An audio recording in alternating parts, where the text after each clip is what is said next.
കേരളത്തിലെ ലോക്സഭാ തെരഞ്ഞെടുപ്പ് പൂർത്തിയായി നേതാക്കൾ മറ്റിടങ്ങളിലെ പ്രചരണത്തിനായി പുറപ്പെട്ടു കഴിഞ്ഞു. ഇക്കുറി ശക്തമായ ത്രികോണ മത്സരം നടന്ന രണ്ടിടങ്ങളിലെ ഫലം ദേശീയ രാഷ്ട്രീയവും ഉറ്റുനോക്കുന്നുണ്ട്. തൃശൂരും തിരുവനന്തപുരവുമാണ് ഈ മണ്ഡലങ്ങൾ. ശശി തരൂരിന് ശക്തനായ എതിരാളിയായി രാജീവ് ചന്ദ്രശേഖർ കടന്നു വന്നതോടെ പ്രവചനാതീതമായി മാറിയ പോരാട്ടമായിരുന്നു തലസ്ഥാന മണ്ഡലത്തിലേത്. BJP സർവശക്തിയും പ്രയോഗിച്ച് പൊരുതിയ തെരഞ്ഞെടുപ്പിൽ താൻ തന്നെ വിജയിക്കുമെന്നാണ് കോൺഗ്രസ് നേതാവ് ശശി തരൂർ അവകാശപ്പെടുന്നത്. ഇതിനിടയിലും കോൺഗ്രസിന് വെല്ലുവിളിയായി അടിയൊഴുക്കുണ്ടായിരുന്നോ എന്ന സംശയവും ശക്തമാണ്. കോൺഗ്രസ് ക്യാമ്പിൽ ആശങ്ക വിതറിക്കൊണ്ടാണ് കേന്ദ്ര രഹസ്യാന്വേഷണ വിഭാഗത്തിന്റെ റിപ്പോർട്ടിനെ ഉദ്ധരിച്ചുകൊണ്ടുള്ള പത്രവാർത്ത പുറത്തു വന്നത്. കേരളത്തിൽ നിന്നും ലോക്സഭയിലേക്ക് BJP അക്കൗണ്ട് തുറക്കുക തലസ്ഥാന മണ്ഡലമായ തിരുവനന്തപുരത്ത് നിന്നാണ് എന്നാണ് മാധ്യമ ദിനപത്രം റിപ്പോർട്ട് ചെയ്യുന്നത്. കേന്ദ്ര ഇന്റലിജൻസ് ഇത്തരമൊരു റിപ്പോർട്ടാണ് നൽകിയത് എന്നാണ് പത്രവാർത്തയിൽ വ്യക്തമാക്കുന്നത്. തിരുവനന്തപുരത്ത് കേന്ദ്രമന്ത്രി രാജീവ് ചന്ദ്രശേഖർ നേരിയ വോട്ടിനായാലും വിജയിക്കുമെന്നാണ് കേന്ദ്ര രഹസ്യാന്വേഷണ വിഭാഗത്തിന്റെ നിഗമനമെന്നതാണ് വാർത്തയിൽ പറയുന്നത്. അതേസമയം BJP വലിയ പ്രതീക്ഷ വെക്കുന്ന തൃശൂരിൽ സുരേഷ് ഗോപി വിജയിക്കില്ല എന്നും ഇന്റലിജൻസ് പറയുന്നു.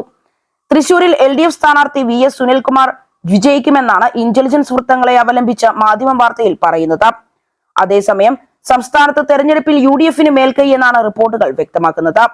LDF-ന്റെ സിറ്റിംഗ് മണ്ഡലമായ ആലപ്പുഴയടക്കം 14 UDF-നെന്നും ശേഷിച്ച 4 UDF-ഉം LDF-ഉം ഒപ്പത്തിനൊപ്പം എന്നുമാണ് റിപ്പോർട്ട്. ആറ്റിങ്ങൽ, മാവേലിക്കര, ചാലക്കുടി, പാലക്കാട് എന്നിവയാണ് ഇവ. സംസ്ഥാന സർക്കാരിനെതിരായ ഭരണവിരുദ്ധ വികാരം UDF-നെ തുണയ്ക്കുമെന്നും ഇക്കാരണത്താൽ ഈ 4 മണ്ഡലങ്ങളിൽ മിക്കതും UDF സാധ്യത നിലനിൽക്കുന്നുവെന്നും രഹസ്യാന്വേഷണ വിഭാഗം പറയുന്നു. തിരുവനന്തപുരത്ത് രാജീവ് ചന്ദ്രശേഖറിന് സിറ്റിംഗ് MP UDF-ലെ ശശി തരൂരിനേക്കാൾ ചലനമുണ്ടാക്കാൻ കഴിഞ്ഞുവെന്നും മികച്ച പ്രതിഷ്ഠായ അദ്ദേഹത്തിനുണ്ട് എന്നും കേന്ദ്ര ഏജൻസി വിലയിരുത്തുന്നു. രാഷ്ട്രീയത്തിനും സമുദായ നേതൃത്വങ്ങളുടെ ആഹ്വാനങ്ങൾക്കുമപ്പുറം തീരദേശം അദ്ദേഹത്തെ പിന്തുണച്ചെന്നാണ് നിഗമനം. ആറ്റിങ്ങലിൽ V മുരളീധരൻ ബഹുദൂരം മുന്നിലെത്തിയെന്നും റിപ്പോർട്ടിലുണ്ട്. തൃശൂരിൽ BJPക്ക് പ്രതീക്ഷ പോലെ മുന്നേറ്റമുണ്ടാക്കാൻ കഴിഞ്ഞില്ല.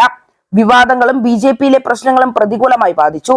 2 മാസം മുമ്പുണ്ടായിരുന്ന അനുകൂല തരംഗം നഷ്ടമായി എന്നും വ്യക്തമാക്കുന്ന റിപ്പോർട്ട് VS സുനിൽകുമാർ LDF-ന്റെയും K മുരളീധരൻ UDF-ന്റെയും സ്ഥാനാർത്ഥികളായതും സാധ്യത ഇല്ലാതാക്കിയെന്ന് വിലയിരുത്തുന്നു. പത്തനംതിട്ടയിൽ അനിൽ ആന്റണി കഴിഞ്ഞ തവണ NDA നേടിയതിനേക്കാൾ കൂടുതൽ വോട്ട് പിടിക്കും. വടകരയിലും കോഴിക്കോട്ടും BJPക്ക് വോട്ട് വർദ്ധിക്കും. KC വേണുഗോപാലിന്റെ സ്ഥാനാർത്ഥിത്വമാണ് കോൺഗ്രസിന് ആലപ്പുഴയിൽ നേട്ടമായത്. ശോഭാ സുരേന്ദ്രന്റെ സ്ഥാനാർത്ഥിത്വം ആലപ്പുഴയിൽ CPM-ന് തിരിച്ചടിയാകും. മുസ്ലിം ലീഗിന് മലബാറിൽ അടിതെറ്റില്ല. ഇഞ്ചോടിഞ്ച് പോരാട്ടം നടന്ന വടകരയിൽ വിജയം ഷാഫി പറമ്പിലാകും. കണ്ണൂരിൽ KPCC പ്രസിഡന്റ് K സുധാകരന്റെ വിജയവും ഏറെക്കുറെ ഉറപ്പുതന്നെ. രാഹുൽ ഗാന്ധി കേരളത്തിൽ മത്സരിക്കുന്നതിന്റെ ഗുണം എല്ലാ തലത്തിലും ഇക്കുറിയും UDF-ന് കിട്ടുമെന്നും നിഗമനമുണ്ട്. തെരഞ്ഞെടുപ്പിലെ അവസാനഘട്ട പ്രചാരണം വിലയിരുത്തിയാണ് റിപ്പോർട്ട് തയ്യാറാക്കിയിട്ടുള്ളത് എന്നുമാണ് മാധ്യമ വാർത്തയിൽ പറയുന്നത്. താൻ ജയിക്കുമെന്ന കാര്യത്തിൽ ഒരു സംശയവുമില്ല എന്ന് തിരുവനന്തപുരം മണ്ഡലത്തിലെ UDF സ്ഥാനാർത്ഥി ശശി തരൂർ ഇന്നലെ പ്രതികരിച്ചിരുന്നു. ഇക്കാര്യത്തിൽ പാർട്ടി പ്രവർത്തകരും തികഞ്ഞ ആത്മവിശ്വാസത്തിലാണ് എന്നാണ് ശശി തരൂർ മാധ്യമങ്ങളോട് പ്രതികരിച്ചത്. തരൂർ ആത്മവിശ്വാസം പ്രകടിപ്പിക്കുന്നതിനിടയിലാണ് രാജീവ് ചന്ദ്രശേഖർ വിജയിക്കുമെന്ന വിധത്തിലുള്ള റിപ്പോർട്ടുകൾ പുറത്തുവരുന്നത്.